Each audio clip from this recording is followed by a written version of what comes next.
عجیب جامعیت ہے، اتنے عجیب و غریب اس میں نکات ہیں، فوائد ہیں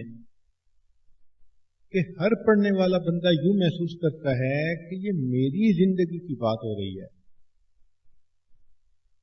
چنانچہ حکماء اس کو سورہ احسن کہتے ہیں،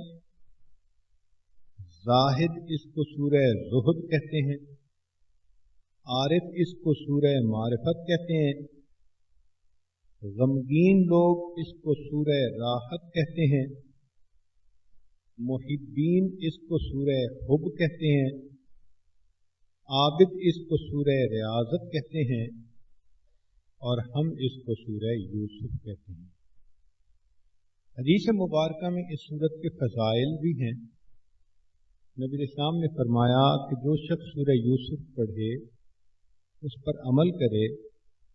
تو اس کی موت کی سختی میں اللہ تعالیٰ اس کی مدد فرماتے ہیں۔ دوسری حدیث مبارکہ میں ہے کہ جو شخص چاہے کہ غم دور ہو وہ سورہ انعام پڑھے، جو چاہے عذاب قبر دور ہو وہ سورہ آراف پڑھے،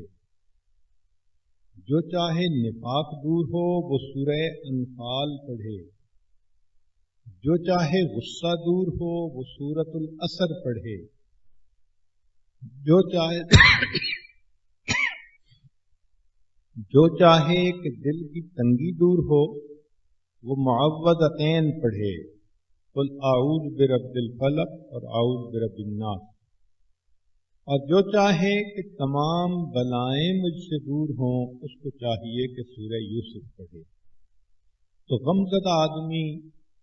حالات میں پھنسا ہوا آدمی، پریشان انسان اگر سورہ یوسف کی روزانہ تلاوت کرے تو اللہ تعالیٰ اس کی برکت سے حالات بھی بہتر کر دیتے ہیں اور بندے کے لیے مصیبت سے نکلنے کا راستہ بھی بنا دیتے ہیں۔ چنانچہ اس